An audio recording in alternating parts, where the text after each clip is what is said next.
Today is the third day of the June-July 1985 7-day retreat.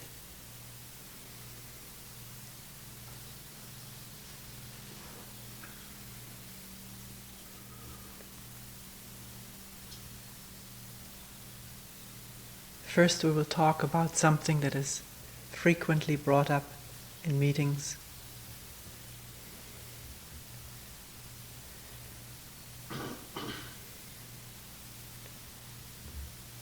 Someone will say,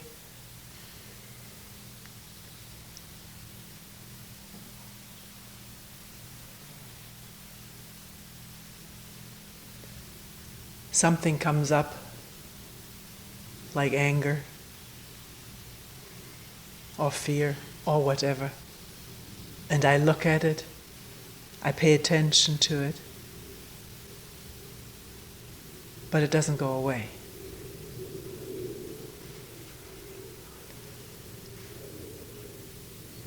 Or there are lots of thoughts in my mind. I'm aware of it, but they don't stop.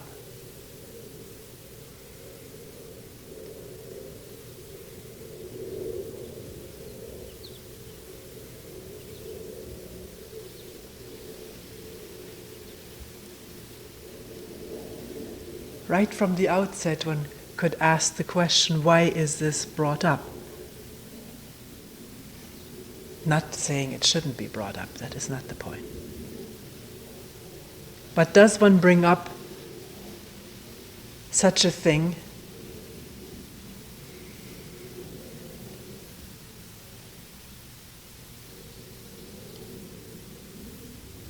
in order to say indirectly the method doesn't work?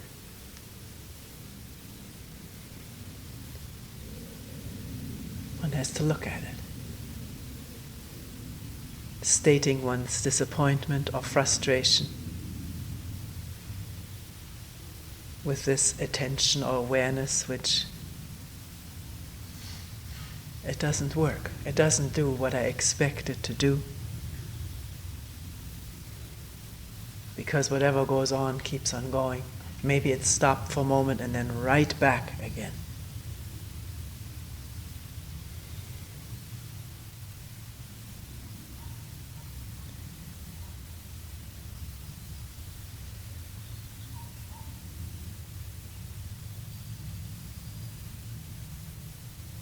What one needs to question, if one is so inclined, is whether there is really attention, whether there really is awareness when fear comes up, or anger, or when one has woken up from a train of thought and fantasy, or rather, what is the quality of awareness at that instant?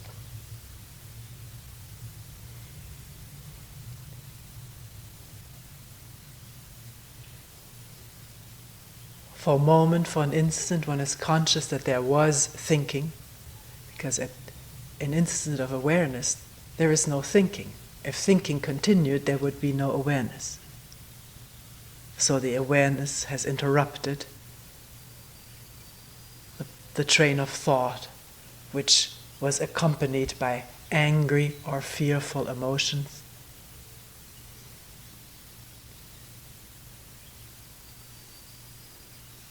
And then it goes on. Why?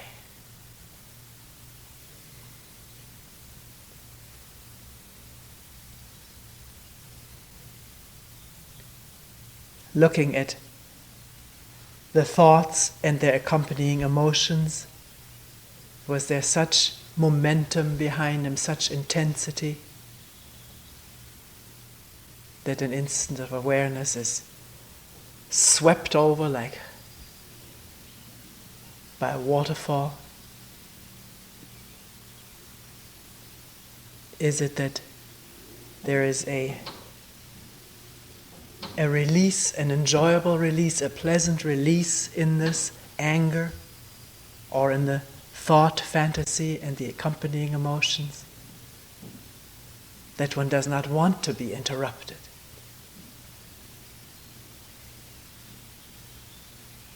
One wants to go on with the momentum.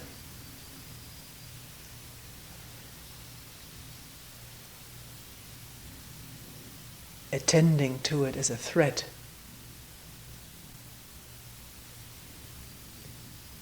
A threat to the release, to the pleasure of the fantasies, or, in case of fear, to what one may discover, what one may uncover.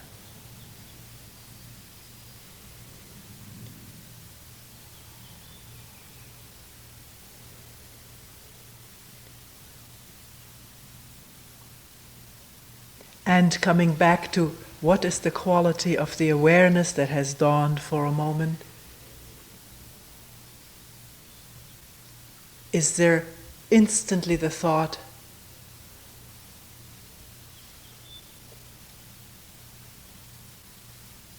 what am I getting out of it? Why isn't this stopping? It should be stopping. I'm aware now. Why isn't it over?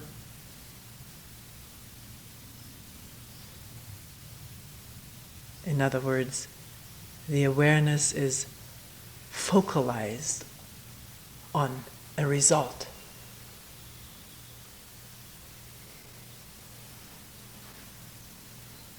On success.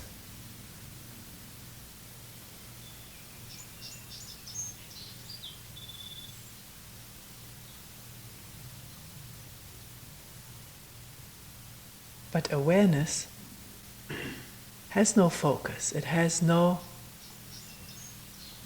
expectation. It has no strings attached to anything.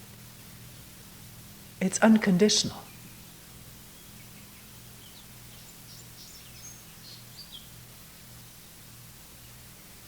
There's something so foreign to our conditioning, to be unconditionally with something, pleasurable, unpleasurable.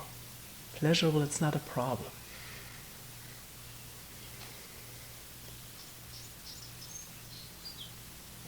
But upsetting or disturbing, then we want it to go away. Most of the time, we talked in the beginning about the times where one rather goes on with a momentum of release than pay attention to it, look at it. Be still with it. But most of the time, if there's a disturbance, we want it to go away and we want a method for getting rid of it. So is one using this idea of attention as a method to be free of disturbance?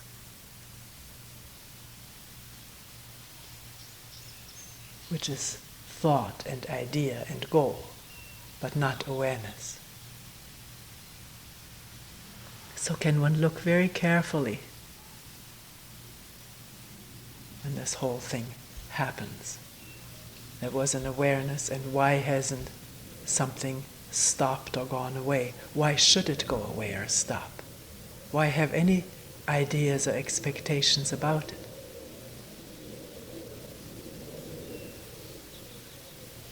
What is expecting and hoping is this inner focus of me. And when that's in operation, awareness disappears.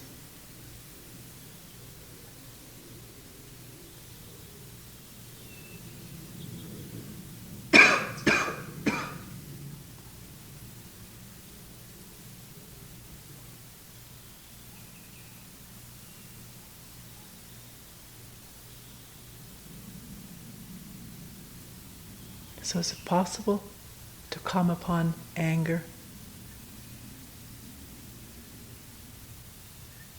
and have no reaction to it? Anger is already a reaction to something that happened. One was hurt in one's fantasy or in actuality. The image was hurt. It is always an image that gets hurt if we don't talk about physical hurt, being kicked or cut.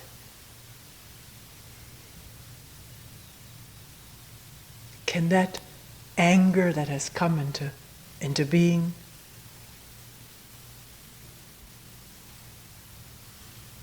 Be attended to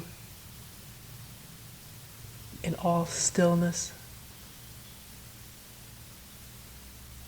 right as it comes up, the instant it comes up.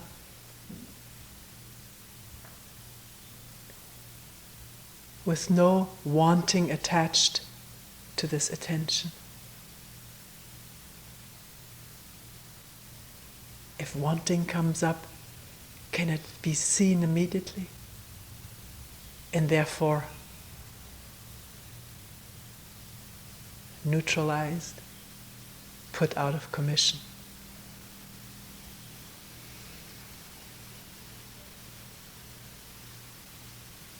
Understanding that wanting something is the end of attention. Wanting the anger to stop is a new movement of thought.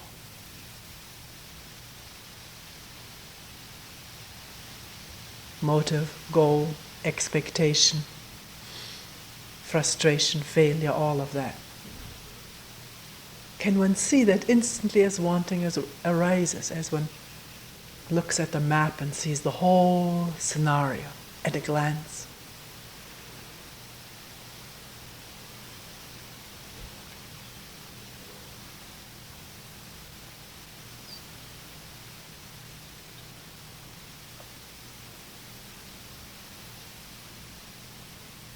And there's just all the manifestation of anger which has been aroused throughout the body, throughout the organism.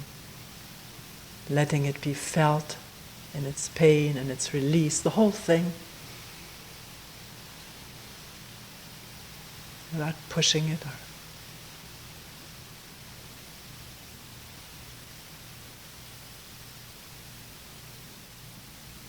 not taking any position on it.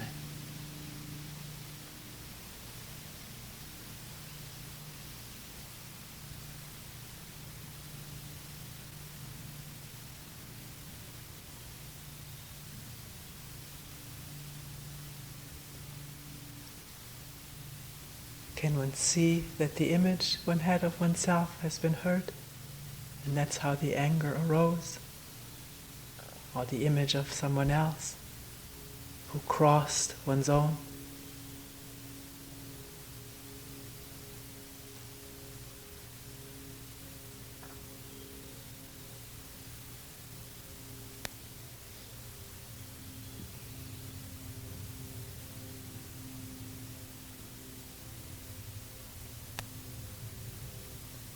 Sometimes people say,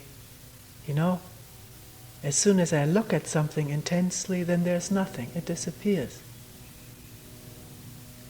And in saying that, there's a certain note of disappointment too.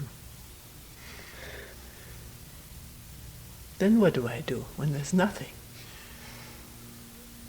As though I like to work and you take my work away, then what am I going to do? Not you take my work away, but the work is gone. It seems to be gone. There's nothing. One has to stay with it, stick with it. Is this disappearance of whatever there was and there now being nothing, is this immediately transformed into a concept? Because this is what the brain does. That's its function. Make an image of something, store it away for future reference. But this instant of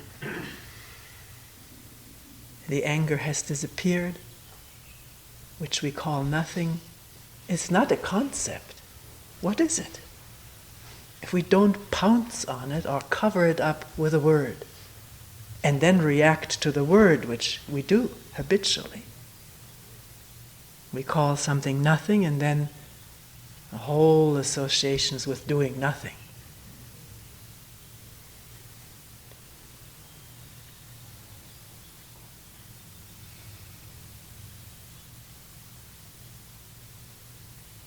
First association is, shouldn't I be doing something? And the brain, which is restless, by habit, clamors to do something, to be busy with something, to be occupied with something. Not being occupied with anything is scary. If one has never really tested it out, stayed with it without expecting something or anything, not dispersing the energies into comments and new expectations or disappointment or whatever, but letting the energy just be there in nothing.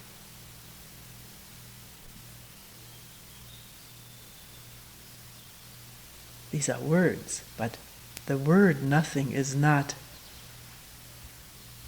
that state of being in which the mind is quiet, doesn't know what to do, feels out of its depth, or let's say out of its shallowness.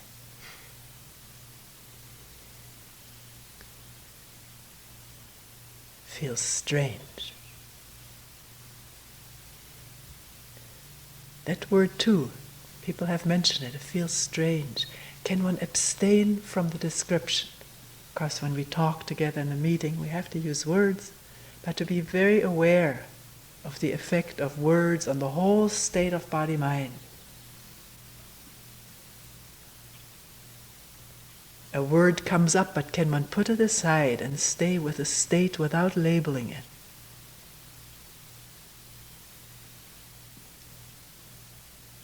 So intensely be with it that there is no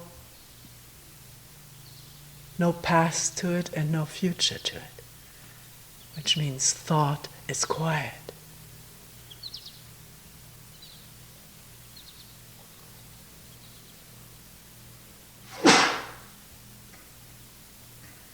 If a word has come up and has triggered fear about this strange state of nothingness, one thought can inundate the whole organism with fear, or what one calls fear, all the different physiological reactions.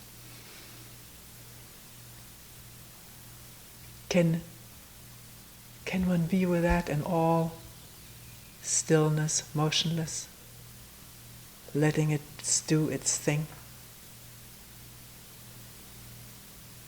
No room for expectation.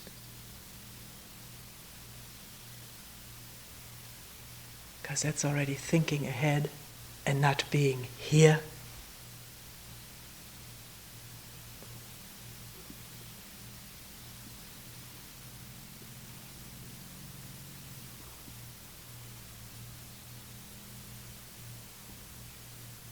Then what is nothing?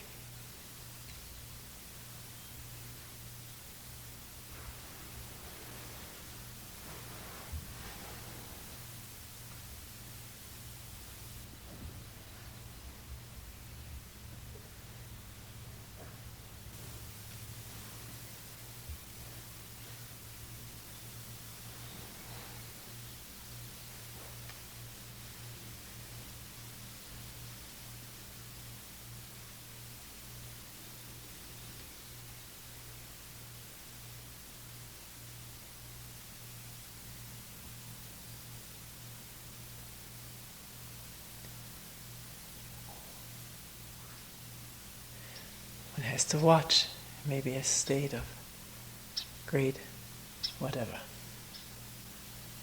And then one begins to hold on to this state. Hold on to the joy of it, and at that moment there is duality born. The me is born again. I want that, I want to keep it, preserve it. What did I do to bring it about? Let me remember that. And the activity begins anew. Me and my states, the duality. the division?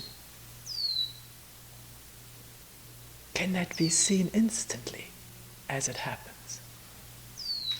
At whatever point?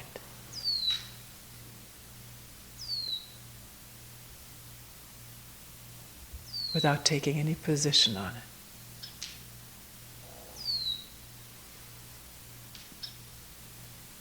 This is emphasized so much because we do take position. Somebody told me after the last talk or the first talk, you seem to be talking about this me as always the bad guy.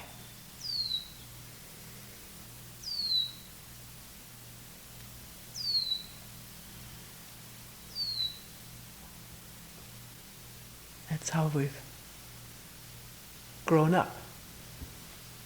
The good inside me and the bad inside me, and the good has to overcome the bad. But they're both the same, they're both thought and image. Image instilled from the outside and image adopted through one's reading and association with people whom one would like to be like them.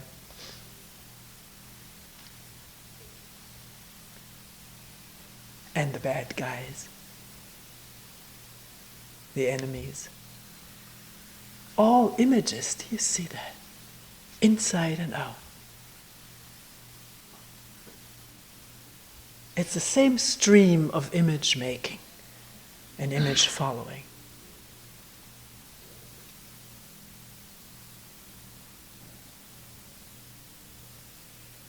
It has such power over this life. The power of division, of antagonism, conflict, sorrow.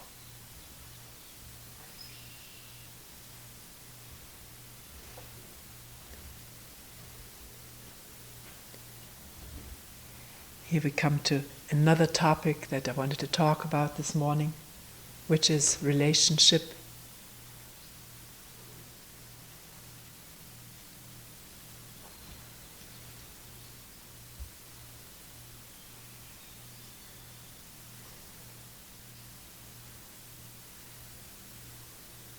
Relationship being the yearning, a good relationship being the yearning of probably every human being, and yet also the burden. Not the good relationship, but the way a relationship turns out to be. And can we look at that together? Please bring up things in meetings when something isn't clearly said or left out or doesn't seem to be right. Please bring it up if you can remember it.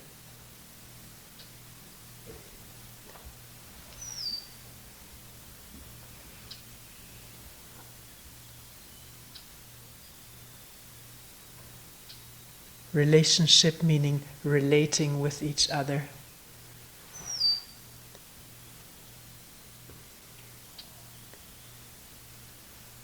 Actually, what does the word really denote as we're using it?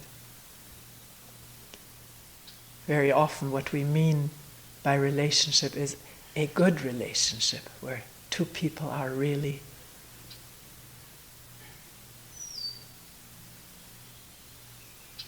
together, in touch with each other, which is one of the hardest things to come into being. Why? So much agony, so much strife and conflict in human relationship. We've talked about it in the past few meetings.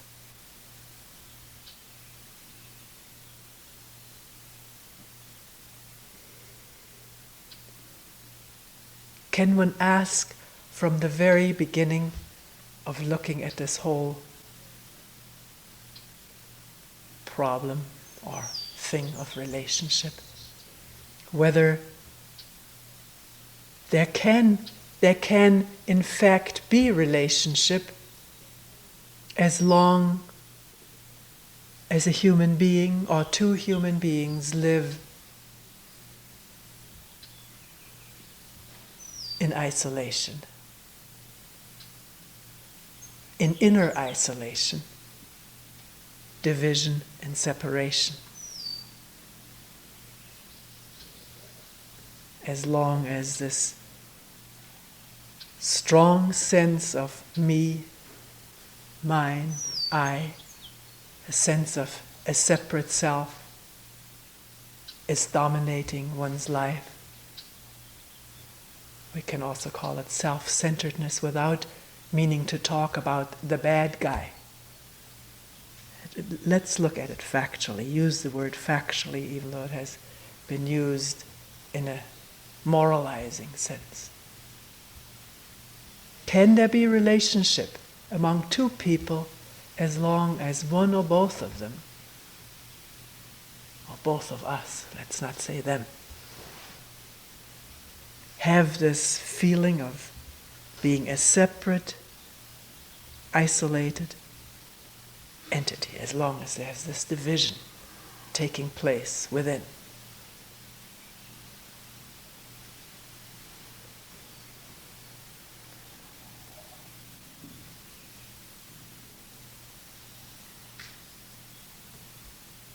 I wonder if there can be relationship. I doubt it.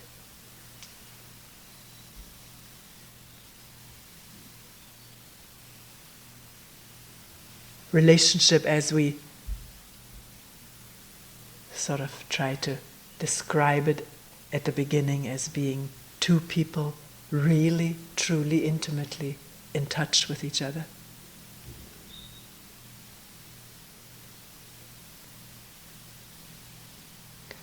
What a relationship that can exist between two people who have a sense of separation within. There can be a sort of an agreed upon system of living together. Who does what? Also, if each one pursues their own career or needs, desires, inclinations, there can be a living together parallelly and yet not necessarily in conflict, each one busily occupied with their own life. And yet maybe at some points coming together for mutual gratification, fulfilling each other's needs.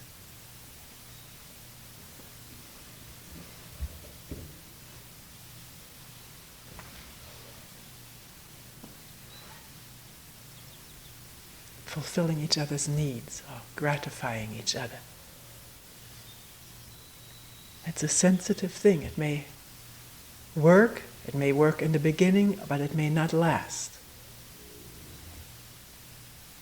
One person's needs may change, or the other person may not be able to gratify or fulfill the other person's needs.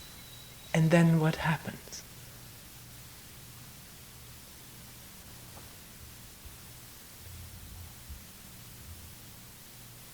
Isn't it then that the relationship drifts apart? One looks for another partner who one hopes will satisfy one's needs, will gratify.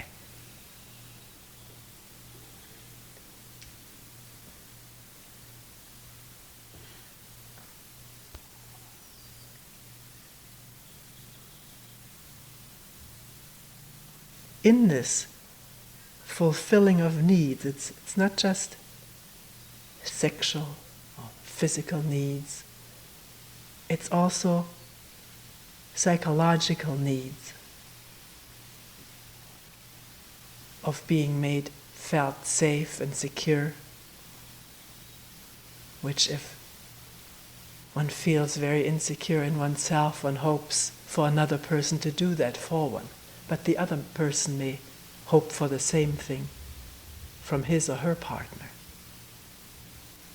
maybe the wrong expectations of each other. One cannot give that security to each other because one is deeply insecure in oneself.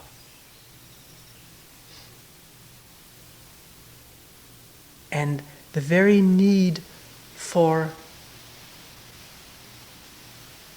someone of whom one already has an image, maybe before one has ever met him or her. One has an image of the ideal partner, what he or she would look like, maybe dating back to real early impressions. And one sees somebody who looks like that, sounds like that, and then what is called one falls in love.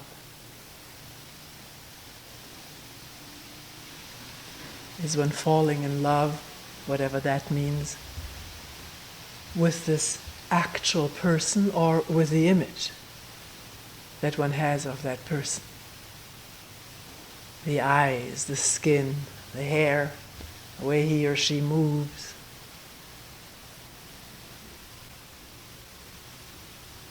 All of it invoking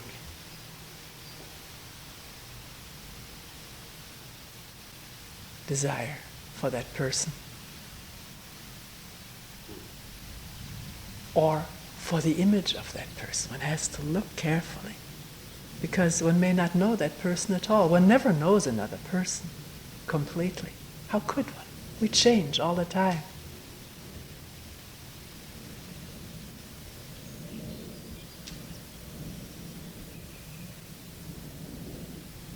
But the image, if it is located there someplace in the brain, that may not change at all. One has that image and looks for the person who fits that.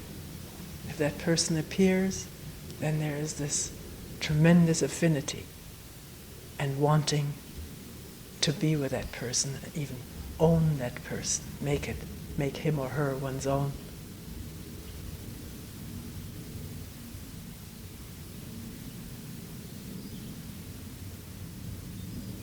And only finding out gradually, sooner or later, that the person is not the image.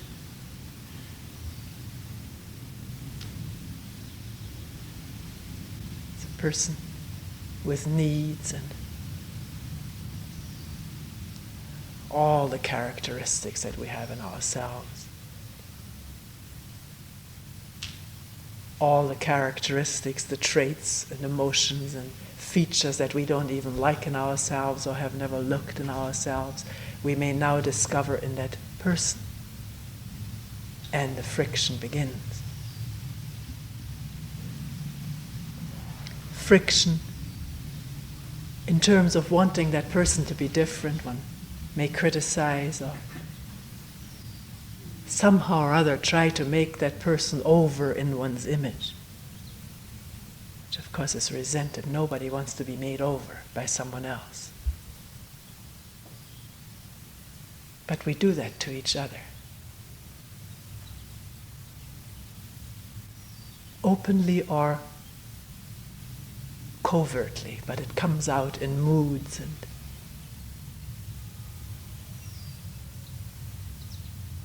critical remarks.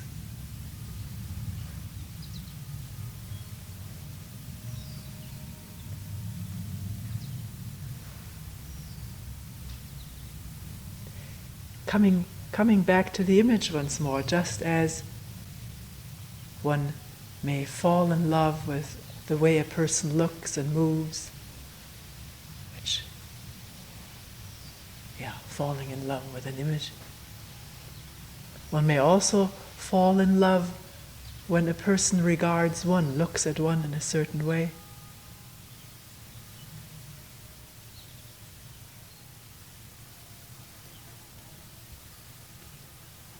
Is it that at that moment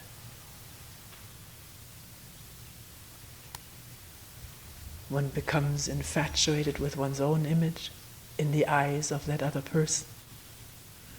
One's image of femininity or masculinity as one is looked at lovingly by another person.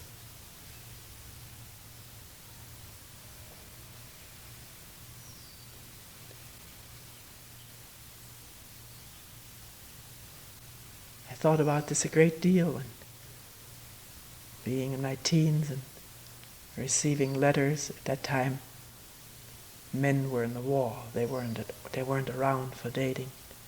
So maybe 1 or 2 days during a furlough, and then it was back to the front. So one had lots of letters. And those letters, they were read till they were in shreds. Certain parts, that is, where one was trying to find oneself as being loved by that person. And it struck me.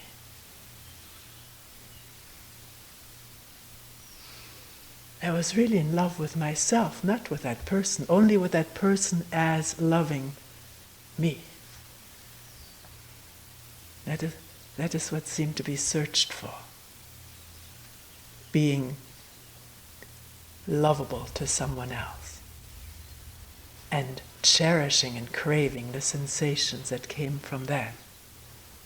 With all the imagination that goes with it.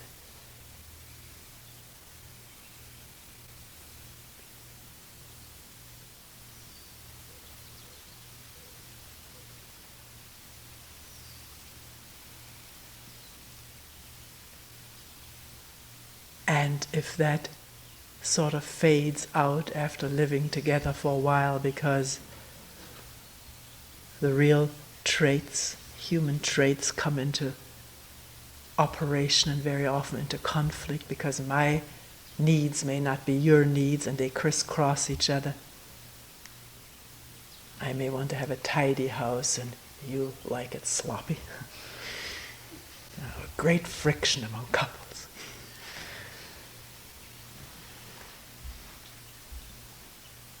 Think of all the early fights with my husband, that was the biggest one.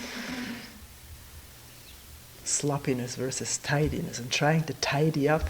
But somebody who likes to have his things around doesn't want to have somebody tidy them up.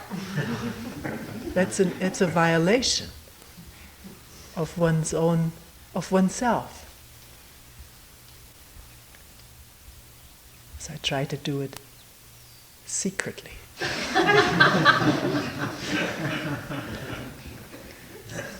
Pick up some things that I thought he couldn't possibly want anymore. Papers or magazine, whatever. And put them at the bottom of the garbage can so he wouldn't see them. But we had a bigger garbage pan into which the smaller garbage pan was being emptied, and he turned it upside down. And on top was all the stuff that I had thrown out.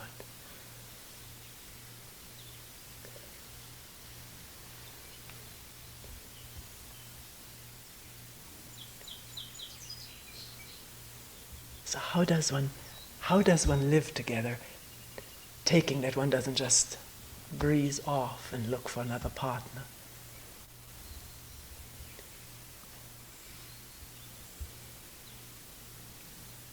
And taking that the relationship is not one of violence, mutual abuse, psychological or physical.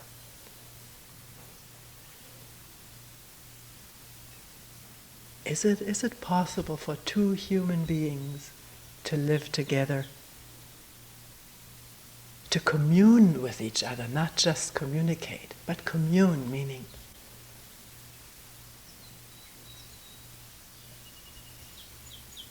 no me, and therefore no relationship, meaning not me and you relating with each other, but there just being space.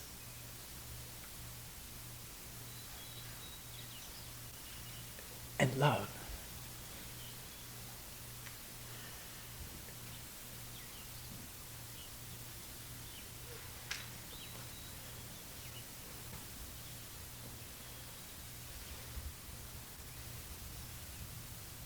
Which means to see all the stuff that has been talked about and more come up. See it in oneself, not try to change it in the other one. One can't do that. The other one will resent being pushed.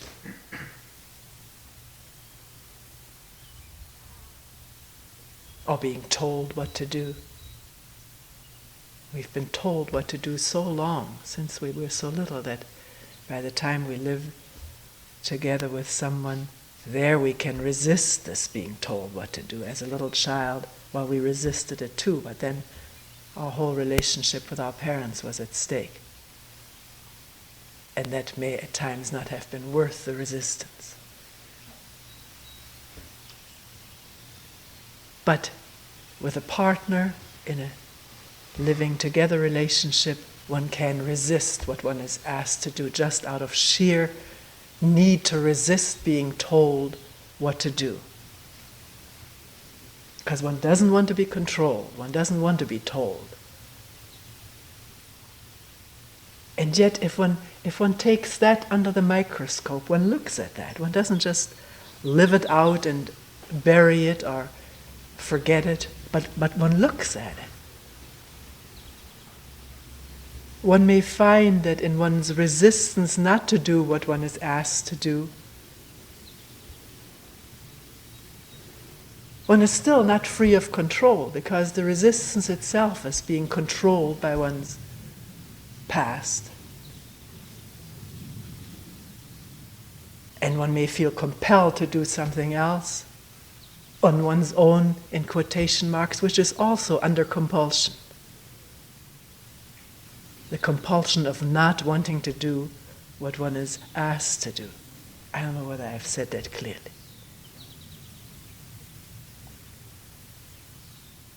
Just simply not doing what one is told to do is not freedom. Because one is now under a compulsion. A compulsion to resist, or a compulsion to do one's own thing, which is not a free doing of what one likes to do, but it is in relation to what the other person is expecting one to do, which one doesn't want to do. When one sees that, this whole complication may collapse. It's too silly. But if one doesn't see, it's very serious business. I've got to be my own person. What does that mean? Acting out my own compulsions.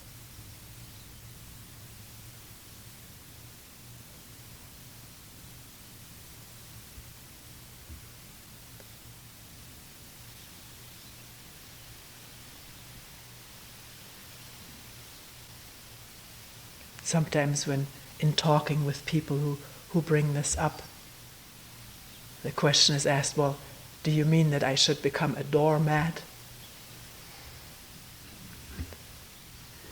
That's an image. A dreaded image of being a doormat, being walked all over.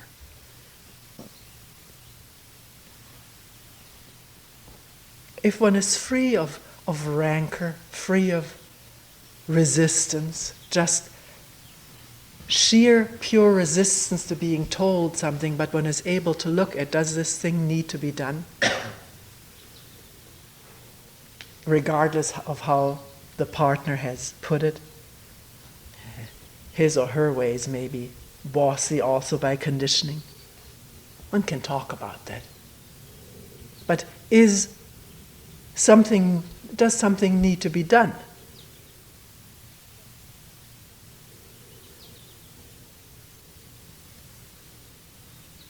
Or is it just placating somebody's need to boss somebody? That can become very clear if oneself is not immediately resisting or already dreading something which one knows from the past he's like. In other words, drop images of what was in the past and listen to the present situation. One's own reactions, the other person's reactions, and what actually has to get done.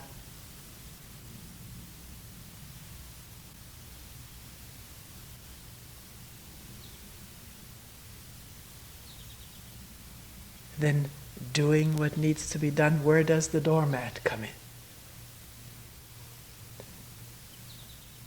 Only comes in if one doesn't look clearly. Does this need to be done? And having an image of oneself always being the one who has to do it, which is all past stuff, constantly nurtured over and over and fed, growing like a cancer.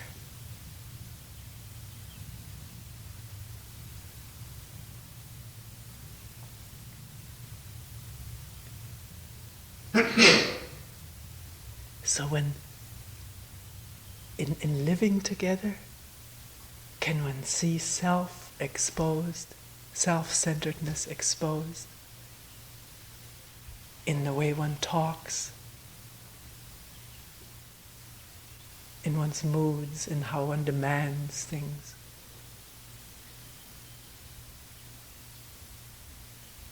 In the whole thing? And if it is exposed, does it continue? Is one insisting? Can one look at that? Can one look at everything? That is a barrier, a wall around oneself, making relationship impossible.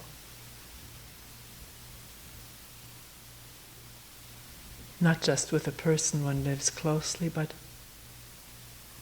with anybody.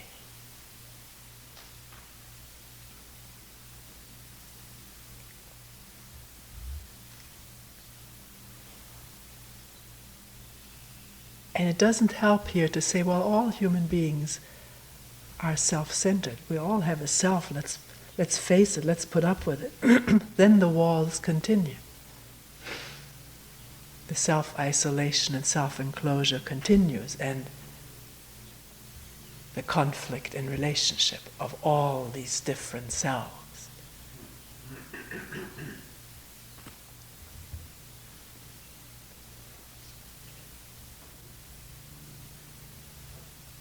To set oneself a goal to be unselfish is no help. That's a new image. Can that be seen? One has to see self in action and has to see how it encloses and separates and thwarts love. Love isn't possible when the self is operating. It's not there.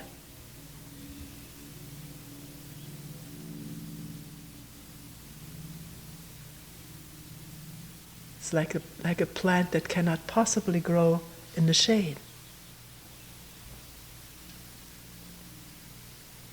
And the self casts a shadow in all directions. One can see that. If one sees that and doesn't just say, well, this is myself and I'm so bad. It's not myself, it's the self, which manifests in all human beings the world over, since time immemorial.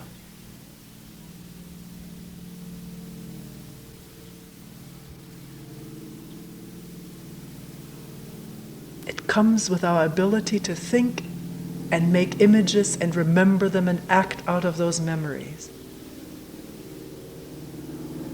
Animals don't seem to have that sense of self. That's why there's this grace.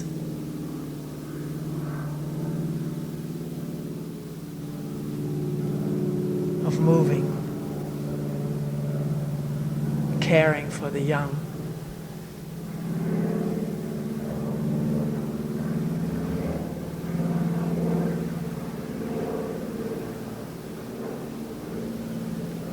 And not resenting what was done yesterday.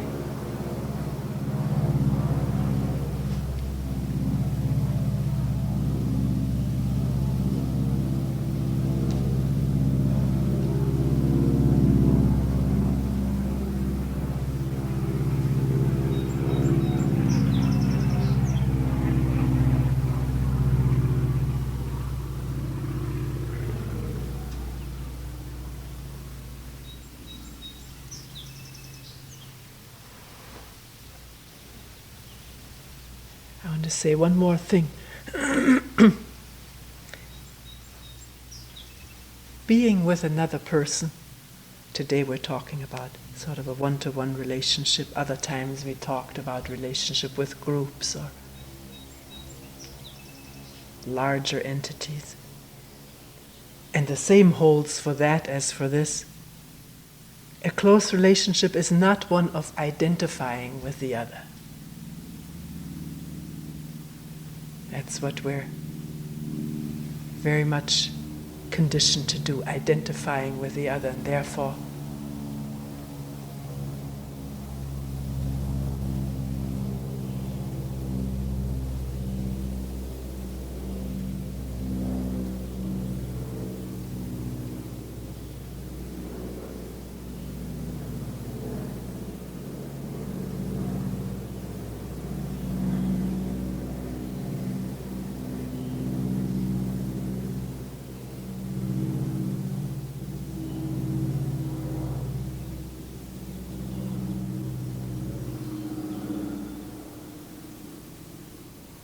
not facing the loneliness of self. The loneliness of self can be nicely buried by identifying with someone else.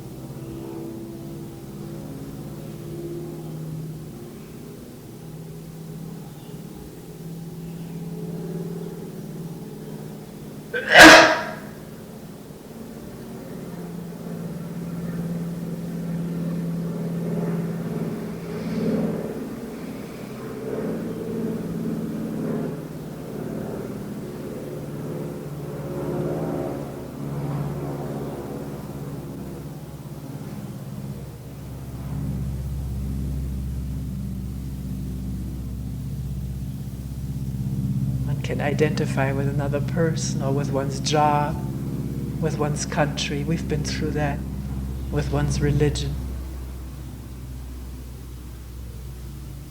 And allow the small self to become a bigger self. One may still be cut off from everyone else with whom one is not identified. One is, not just one may be, one is.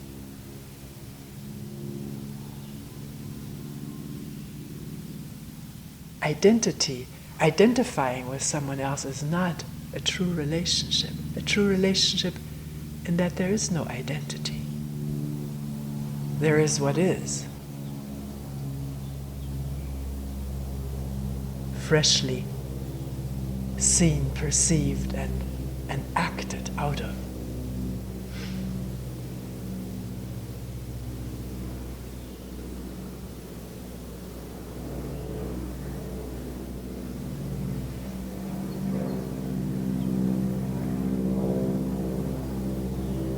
I think for today we'll leave the space to the airplanes.